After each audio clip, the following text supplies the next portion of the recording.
Welcome to Athlete Optimization. Reimagine. This is the Restoic podcast.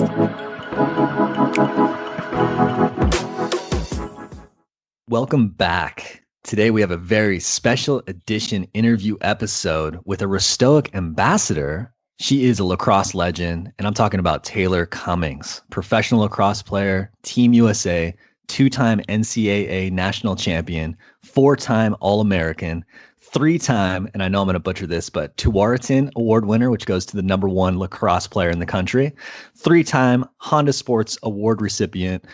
The accolades go on, Danny. I mean, this conversation, Taylor's obviously so accomplished. And I think what we were trying to get out of it was just really a peek inside her mindset and also her preparation and how she's maximized this time. You know, Taylor is juggling a lot. She's a business person, she's a coach, and she's an active athlete for Team USA. So I guess just to pass it over to you, what did you take away from this conversation with Taylor? So the resume speaks for itself. I mean, she's just incredibly passionate about what she does. She loves the sport. She loves giving back. But I would say the biggest thing that I picked up from her was she's a planner. She's organized. She even mentioned that she lives within a planner. So scheduling everything, writing everything down, being a student, watching film, doing all the things that, again, successful people do, which really comes down to preparation.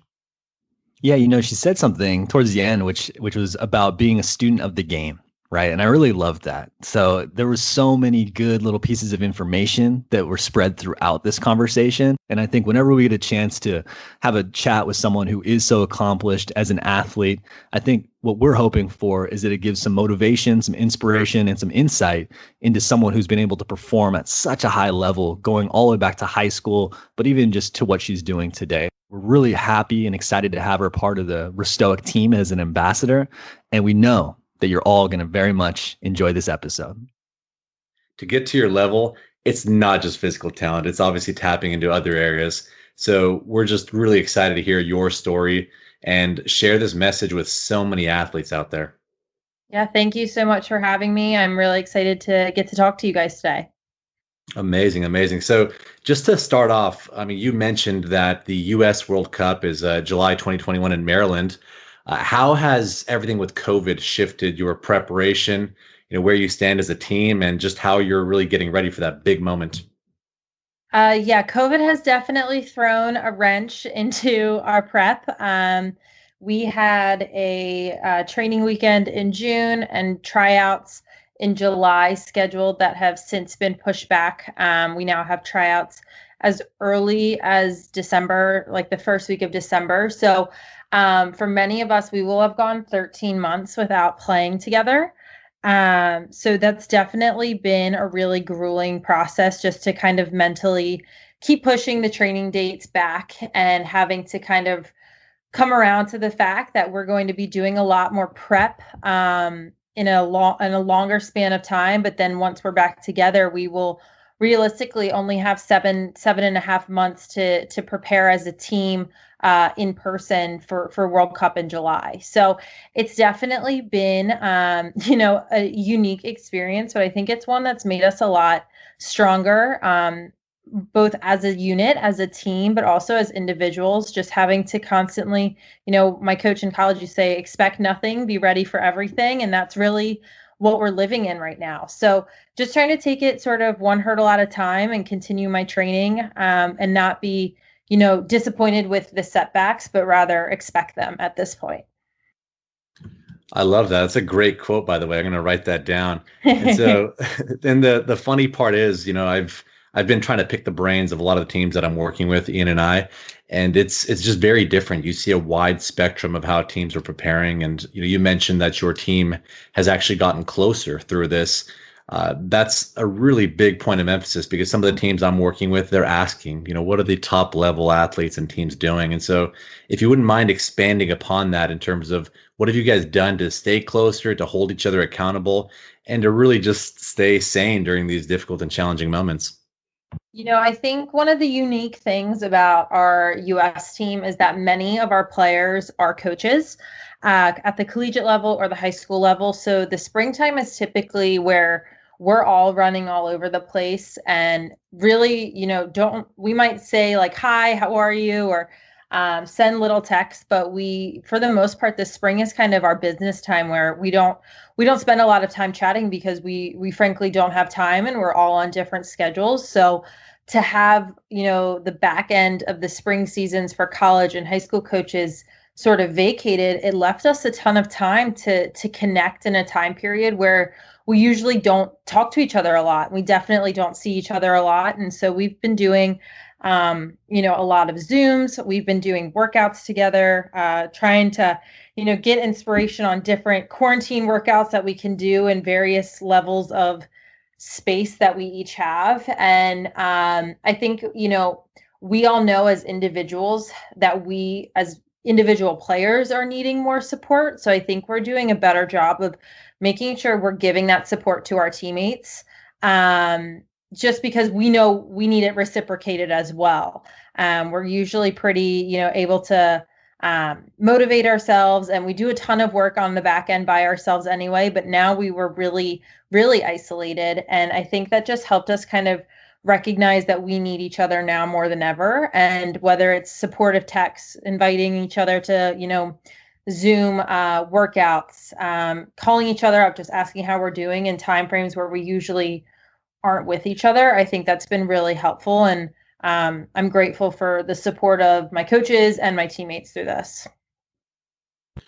That's a great point, really, about the support system. I think that everybody, athletes aside, we all need to kind of lean to each other, start checking in. How are you doing? And what can we do to support you and be there for you? Because this is really kind of unprecedented. And in the sports world, I know that especially you're an absolute beast in lacrosse. Your resume just is, I was reading through it and I couldn't believe it. That's how impressive it was. But you've done such an incredible job with that. And it's almost like there's an image of, well, Taylor Cummings is this, perfect human being that doesn't perhaps struggle the same way that a high school athlete or a college athlete would, which obviously isn't fair. But just in the sports world, it's almost like that stigma where, the top caliber athletes don't struggle the same way, even though that's entirely inaccurate. And so, as you mentioned all that, the mental toughness aspect of what you're able to do, and really you're being proactive about this. But could you perhaps kind of walk us through that initial, finding out, okay, things are being pushed out? And the reason I ask is because a lot of teams and athletes, they're almost going through this grieving process of what now? And the last thing that anybody really wants to do is lose that motivation, that edge to improve. And so, could you walk us through what your mentality was when you first found out in terms of, okay, now what? And then planning moving forward? Yeah. So I coach high school girls lacrosse at my alma mater where I went to school for high school. So our season got cut short the day before our first real game. And so I think I walked through that grieving process the first couple weeks in March and into April, more so as a coach than a player, just because we didn't know we only kind of knew weeks of far in advance. And, June training weekend and our pro season and our July tryouts felt like so far away. So I think I grieved with my players for the loss of their season initially. So upset for our seniors who, this was their last time in a jersey, and our underclassmen who were either in recruiting or trying to get, their first games as a varsity player under their belt. So dealing with that and with the parents, and that was definitely challenging, and I felt so badly for them. And then, you kind of, once May sort of hit, we realized that all of our events were also being canceled. And, I think as an adult, I understood why, and I could kind of see, the writing on the wall in terms of, all right, June tryouts or June training weekend, probably not happening. July, probably not happening. But it's always tough when you hear it and it's final. So I think for me, I just tried to come to the realization and accept the fact that there was absolutely nothing I can do, that so much was out of my control. I am not choosing to have a pandemic, but I'm also not choosing, how US Lacrosse and our professional leagues react to the pandemic. And I had total confidence that they had our best interests in heart and our safety first. So I tried to think of it in that aspect, but At the end of the day, I can control only what I can control, and that's my work ethic and my approach to training. And so I quickly kind of shifted from, peak training, trying to get in peak shape sort of in the end of June, beginning of July for tryouts and training weekend, to sort of kind of prolonging it again, and just trying to phase out my training so that come September, October, December, whenever we get back together, I'm ready to go. And so I'm so fortunate to have, our fabulous strength and conditioning coach at US, Jay Dyer, who I work with, and he's helped me kind of stay on top of my training physically, which I think in turn kind of helps me have a plan mentally. I'm very type A. I like to have plans. I like to have a schedule. And so even though my schedule has been shifted a number of times, I still have a plan of attack, which has helped me kind of stay at ease through, a situation where a few years ago I would have been all over the place. Some of the knowledge that you just shared with our audience, and especially some of the student athletes out there, is so applicable in this situation, in the face of it, but also in life. And that is to be able to reframe these situations into what you can and can't control, so that you can perceive them and have the emotions kind of stripped away a little bit, just to look at them for what they are, to say, wow, this is completely out of my control. And I think partly what I wanted to ask you, Taylor, and this based on something you said, but you're back at your high school, and looking at your resume, as Danny mentioned at the top of this podcast, you actually won 4 state championships, losing 1 game in 4 years. And I thought that was absolutely incredible. What is that experience like, being back now at this high school where you had all of that success growing up? It was definitely bizarre when I first got back on campus, because I also teach there. So a lot of my former teachers are now my coworkers, which was a really bizarre experience to be a part of. Many of them I didn't know their first names. So being back there, I think what is so nice is like I kind of know what's going on. I kind of understand, the culture of the school and the culture of the staff and the team. And it's very similar to how the teams that I was a part of when I was back at school. So, I think there's a tradition of excellence there, a tradition of winning, but also like a tradition of just enjoying the sport and competing. And that was what I so loved about my experience at McDonough and at Maryland. And something that now that I'm a coach, I want to try to keep that and keep it authentic to the group that I have each year. And with that transition from player to now coach, I mean, the world has changed so much, obviously, since you were playing there. And I think things like social media have become such a bigger part of every athlete's day-to-day life, right? Communicating with their friends and family, but also at the professional level, you do have to think about building a brand and capitalizing on this playing experience. I'd love just to understand how you coach and talk to your athletes about their use of social media and just how you've perceived that change. Because I'm sure, again, speaking of high school and your experience there, so much is probably the same, but the world surrounding this institution has changed so drastically. So what is that like? Absolutely. I always say I'm so grateful I didn't have social media in high school. I think I got an Instagram my senior year of high school, like very end of it. So I think for me, kids just have so much access these days, and they're always on their phones, and that can be really positive, but it can also be really negative in terms of not only what they're seeing and viewing and watching, but also what they're tweeting and retweeting and posting. And so I try to, just tell my kids to not only be authentic, but also just be really responsible with what you're doing. Because at the high school level, I would say of my 12 seniors this year, 11 of them went to play in college, and everyone was recruited. And so you have college coaches that are looking at you. You have college admissions that are looking at you, that are finding your Instagrams and your tweet and your Twitter and your Facebook and everything. And so they see what you're doing. And I try to just emphasize the fact that it's so important to be responsible, because that's a reflection of you, whether you like it or not.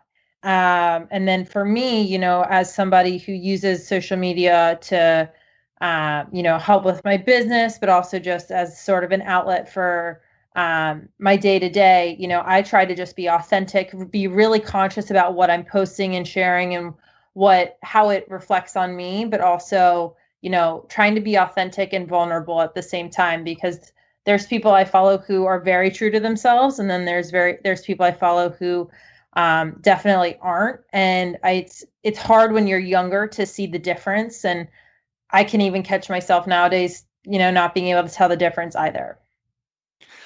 That's really powerful. And I guess what I would love to know from your perspective is, having transitioned from high school to Maryland, where you went on to have just incredible success. You guys won national championships. You were the National Player of the Year, the youngest ever to win that award, if I'm not mistaken. And what was that like in terms of the balance that you were trying to strike in terms of your schoolwork and your social life, and also your time spent on the field? How did you kind of juggle those things at the transition that you had then? And how would you advise that your student athletes that you coach today do that and try to find balance in this new world that we're all living in?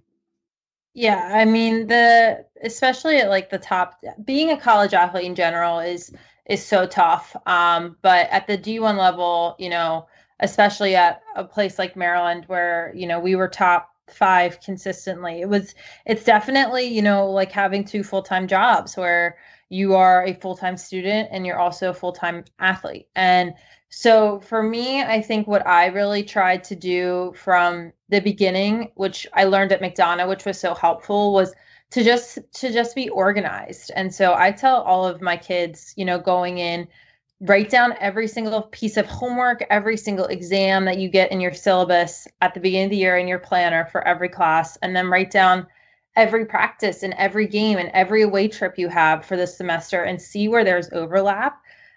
Because it always gave me comfort to know in September that November 5th, I have, 3 finals, but I also have, an away game or an away, fall ball event. And so it allowed being, on top of it from the beginning, allowed me to have those conversations with my professors early, to make sure that I was organized and not overwhelmed come November 4th, when I suddenly realized I had 3 tests and I was gone. So I think being organized, living in a planner, making sure, I think that's where my need for being scheduled sort of came into play. But it also really helped me, was just being organized. But I think by being organized, it also gave me the freedom and the balance that I needed to not only go to practice and not feel stressed about work, but be able to enjoy myself at practice and, fully commit myself for those 2 hours to lacrosse only and not let my mind stray. But it also allowed me to also have fun and to work in the time where, we did go out, we went to dinner, we could go mess around on the quad and play volleyball. And so by being organized, I achieved that balance where I knew, the week of September 20th, it's going to be awful. I'm going to be so busy. I'm going to be working. That's my work week. But then the week after, I have some freedom to kind of do the things that I love. And I think that kind of helped me have a balance between competing so hard and working so hard, because I was also able to have a ton of fun built in. That's awesome that you shared that. I've tried to push with a lot of athletes that, they should be writing this down, whether it's their goals, their hopes, their visions. Having a planner is a game changer. And so you touching upon that is really hitting home. And I'm sure you will agree, the more you prepare, the more confident you are in general, whether it's class or sports, right? Absolutely. I think, it just gives you a lot of calm and a lot of ease, and you feel ready. Yeah. And so was that, I got to ask this because, we interview quite a few athletes, and picking the brains of really the people that just, perform at such a high level, it's always just a curiosity and an interest. Was this natural for you, or did you kind of at some point learn from a coach, a parent, a friend that having a planner, writing things down, being prepared and organized will just make you far more efficient? No, I was definitely the kid early on in high school that never wrote things in their planner and would just kind of fly by the seat of my pants. And then come junior year, which is always the hardest year at McDonough, I realized that wasn't going to fly if I was going to, pass my classes and have the grades I needed to be recruited. So I quickly, had to learn how to use a planner and be on top of it. So it was definitely a learned process in high school. But once I kind of got it down in high school, it just made my transition to college a lot easier. That's awesome. And so when that transition to high school, I mean, you obviously were incredibly successful in high school, but it also translated into college. Just from a mental standpoint, how did you stay motivated? Because, most people, when you get to the top or you reach your goal, a lot of them are like, well, now what? But for you, you just kept on achieving. You kept on climbing and climbing, and to the point of where you are today, where you're playing for the national team and just accumulating those accolades. So what was your mentality on keeping that motivation, keeping that edge, and keeping that fight alive? I think for me, I'm somebody who like chunks out my big goals into smaller goals. So, my freshman year, for instance, we won the regular season. We won our conference ACC tournament, but we lost in the national championship. So then that next year, I'd achieved two of the things, but I didn't get that national championship. So then winning a national championship became like my primary goal, and then winning conference and winning regular season kind of became like the standard of what we needed. And so I just kind of like to chunk them into smaller achievable goals, because I think saying, the beginning of the season, I want to go undefeated. I want to win every single, you know, award as a team. We want to win every single award as individuals. Like that's just too much. So for me, I would choose like one bigger goal and then the two or three smaller goals.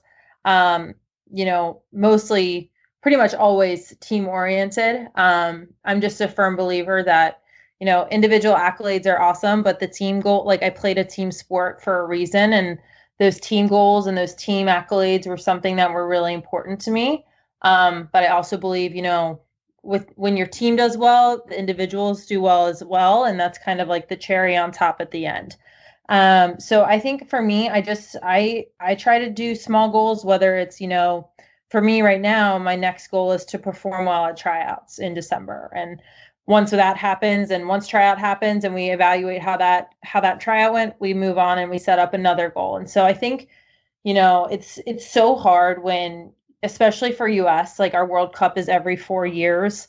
To think 4 years ahead is daunting. So I try to just kind of take it step by step and weekend by weekend with not only how I train, but also the goals I have for each. I love it. Goal setting is one of the big points of emphasis within Restoic, and a lot of athletes, to your point, what you're saying, 4 years is a long way from today. And so we've really been stressing the importance of the process, performance, and outcome goals and how they're interrelated. And so the fact that you're, shedding light on that, and how also more importantly, you think their bigger point of emphasis should be on the team goals. I love that. As far as how you guys approach that, is that something you guys kind of came together and had a conversation, or was it, everyone putting in their own thoughts? Love to hear more about how you guys approach that as a team. I was so fortunate to be coached by such amazing coaches, but also on four really amazing teams each of the years I was at Maryland. And it was just like not caring about individual goals, but rather the team goals was just a part of the culture. It was just instilled in the culture, and it came from Kathy, who was our head coach, and then Kenneth and Caitlin, who are our assistants. And our coaches always emphasize that every role is important on the team, whether you play 60 minutes or whether you sit on the bench and cheer your butt off. And so, I think every individual on our team felt important and felt like their role mattered, which I think helped us kind of on a team where all of us were top dogs in high school, and all of us came from, playing every single second in our high school team and being highly ranked going in and whatnot, to a system where, there at times 13 people played. Sometimes we didn't sub. And, she had to create a culture where some top dogs were okay with sitting the bench. And I think she did a really nice job of that, but it also is a credit to the people we had on our team, where they wanted to see our team succeed, and we wanted to see have that success as a group, that we were willing to sacrifice certain things for the better of the team. And Taylor, when you were moving up the ranks, what were some of the lessons that you learned and that you still apply today in your life as an athlete? Because you're still very much an active athlete, but you're also a business owner and you're also someone who has a life outside of sport as well. And I think understanding what some of these lessons that people teach and what you aspire to, kind of how you live your life outside of sport, is always quite interesting. I would love to hear if there's anything that you've taken and applied to your business, for example. Yeah, I think my business is a little interesting because I work by myself. So I don't necessarily have to communicate with other employees, but I do have to communicate really well with other coaches and other groups that I'm working with, or parents or kids. And so I think team sports has really taught me how to communicate well with others and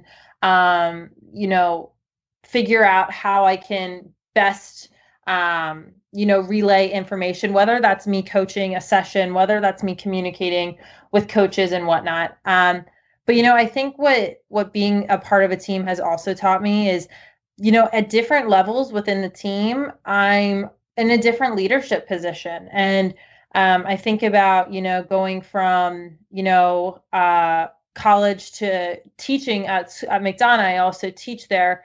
I'm the first year, PE teacher, learning from, people who've been teaching 10, 15, 20 years. So I came from being, very much a top dog in a leadership role, having people ask me what to do, to now having to flip to sort of being that freshman again, where you're absorbing and you're listening and you're learning and you're being that sponge. And, so I think in different situations, people can be the leader, they can be more of a follower, they can be more of a vocal leader, a lead by example. And so I think by playing on so many different teams growing up and being in so many different positions as I've kind of progressed through programs, that sort of helps me, be okay with not always being the leader, with being, more of a follower or a listener, but then also, in the moments where I need to step up, I can. And while we're on that topic of just that role that you carry, I happened to read one of the articles on the US Lacrosse magazine in terms of your powerful message on body image. I think that has a huge impact on how we feel about ourselves, how we think, and ultimately how we perform. So how did you find that confidence in your own skin? Obviously, everyone has tough days, but how did you find it within yourself? And then how do you coach younger athletes in terms of how they view themselves? Yeah, body image is something that I think a lot of young athletes and old athletes, male, female, it doesn't, it's not particular to one group. It's something that a lot of people struggle with. And it's something that I struggled with, particularly in my junior year, where I was over exercising and under eating, and to the point that it was really, really unhealthy and starting to not only hinder my physical performance on field, but also, my happiness and my mental stability and, my emotional stability. And so I think it took, me looking in the mirror and kind of realizing that, the people who love me and who support me don't love me more because I weigh less.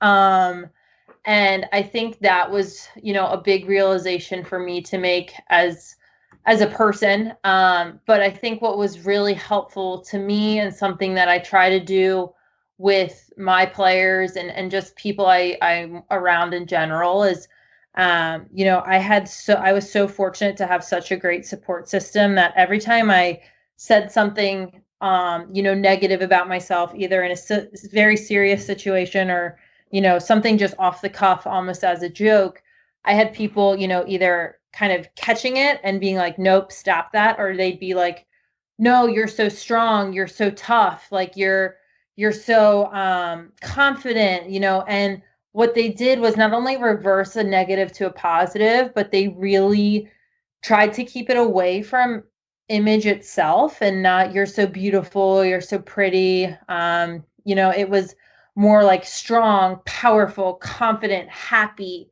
And once I heard it enough sort of externally, the internal shift sort of happened. And so, I still have bad days and I still will be like, oh God, not looking too hot in this dress or whatever. But then I'm pretty quick to kind of just either let it go and just not let it drag me down, or have that mental shift internally. And so as a coach, being around young girls who most of the time say a lot of stuff kind of off the cuff and things that they're acting like they don't mean, but they really do. I try to do the same that, my people did for me, and really try to flip that to a positive, and catch it. Because I think the quicker you can kind of catch it and, either twist it to positive or kind of be like, no, stop that. I think it helps them, kind of be able to do that behavior as well. Absolutely. And you're really touching on just being mindful. And, I'd be curious to understand from your perspective, how much of your game and your success you feel has been fueled by your mentality and your mental side versus the physical work that you put in to be great as an athlete and as a lacrosse player.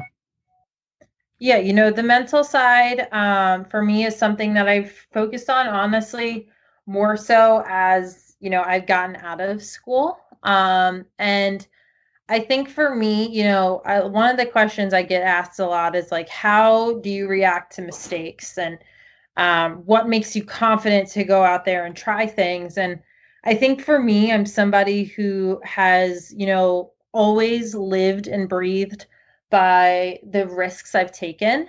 So for instance, in basketball, I had like the most caused turnovers every year on basketball, but I also had the most turnovers. And so I was fortunate enough to have coaches who, saw the positive enough to, forgive me for all the turnovers I had. But I think for me, I think I've had a great support system and a coaching staff, through soccer, basketball, lacrosse, who saw that I had such strong instincts and not only could make a mistake and make a mistake, but also get, a positive out of it, but also could bounce back from mistakes. And so, for me, in terms of those mistakes and the confidence to do it, everyone's going to mess up. And whenever I make a mistake, I try to just kind of reflect, figure out what I did wrong, and make a mental note to improve on that moving forward, whether it's in the span of a game, a season, a year. And I encourage, my players to do the same. I wasn't always, especially when you're a freshman in high school, freshman in college, you're figuring things out. I wasn't always super confident, but I was so fortunate to not only trust my instincts, but have coaches who trusted them as well to kind of push me to make those mistakes. Because while, I made a mistake, every once in a while, I also had a lot of positives come out of them. And that's where you learn. You got to go through those mistakes to learn and get to where you want to go. And, I think in terms of your life today, your business is lacrosse. You obviously play lacrosse. It's a huge part of your life, but do you find yourself needing to disconnect from the sport as well and just reconnect with yourself? How do you kind of juggle that balance? Yeah, in a normal year, I'm pretty much working 47 to 48 weeks a year, most of them on weekends or during the summer. And I always, take time in August after a crazy summer and then the week after Christmas to kind of reset and not think about lacrosse, not look at lacrosse, not look at my business, do things that I enjoy, whether it's, in the winter, skiing, snowboarding, reading by the fire. In the summer, it's being out on the boat and going for hikes and just kind of relaxing. And I think that balance is so important because I'm so go 95% of the time that I do need that time to kind of reset and to get away from the sport, because I think that allows me to not be burnt out. And it also creates an excitement when I do get to play again. I didn't hear you say, Taylor, in your answer that you like to sit in front of TV or you like to throw up the Instagram. You're reconnecting with the things that make you happy, which is being around people you love, spending time with your family and friends, getting outdoors. And I think that's an important message. Obviously, that's difficult right now. And so just bringing this conversation full circle to even how we started it, what is some advice that you would just give out to all the student athletes and people out there who are looking to be high performers of things they can do during this time that we're all in with COVID. So even if you're at home, what are some things that you would really advise and encourage folks to spend some time doing and or thinking about? I think first and foremost, it's, we've all been away from our respective sports for a significant amount of time, taking stock of how you feel. Are you missing your sport terribly, or are you kind of okay and kind of like happy it's gone? I see a lot of kids who get run down and who are so burnt out from playing that they quit, and they quit early on, especially because a lot of lacrosse players in particular are specializing so early that this time frame has kind of given them like okay, maybe I don't need lacrosse. Maybe I like something else. And I think that's totally fine. You should always, spend your time doing things you're passionate about and not something that, you're forced into doing or you feel like you have to do. In terms of, if you're still passionate about your sport and you're missing it and you're wanting to improve and get better, for me, I think film has been such a helpful thing for me as a player and as a coach. It doesn't have to be yourself. But I've really encouraged my kids to kind of become a student of the game again, whether you're in high school, college, beyond. You can watch, YouTube has a ton of games on there of all different sports. Watch the highest level of lacrosse or soccer or basketball and pick a player and see, what they're doing and why and the decisions they're making. Because I'm a firm believer that, watching film helps build your IQ in whatever sport you're in, and that can help translate on field even if you aren't playing right now.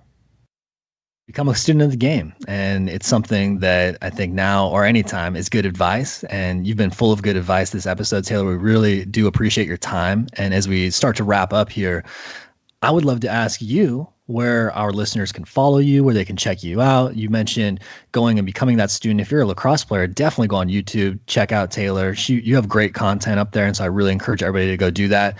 But I would love for you to share with our audience where they can keep up with you.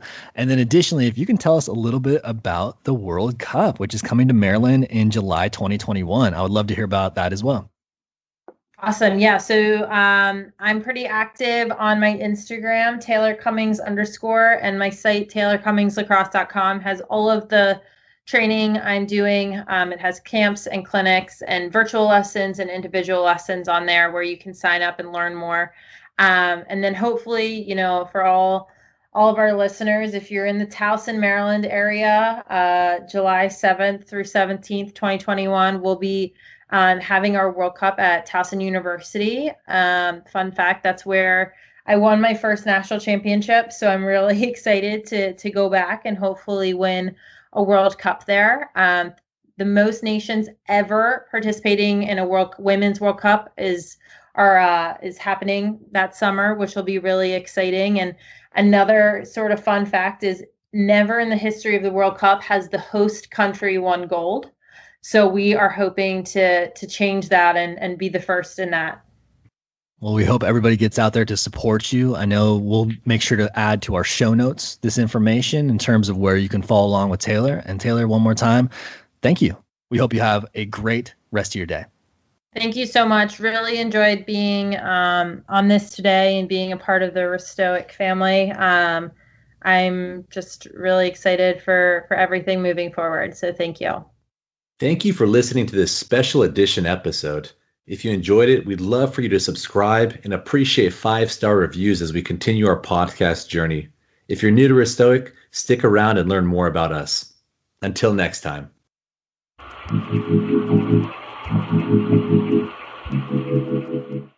What's a strong body without a strong mind? Today, student athletes report mental health and wellness as their number one challenge. Amplified by a demanding culture and social media, the pressure that athletes face has never been greater. And with the difference between skills, strength, and athleticism growing smaller, the world's elite athletes have begun journeying inwards to gain their competitive edge. Driven by sports science, Restoic is a resource for athletes at all levels who seek to train like the pros and optimize their performance through mental skills training. Ranging from audio programs and meditations to our nationwide network of mental performance coaches, we serve mindful athletes by providing balance, bringing their energy and focus in alignment with their goals. Train the mind. The body will follow. Elevate your game at Restoic.com.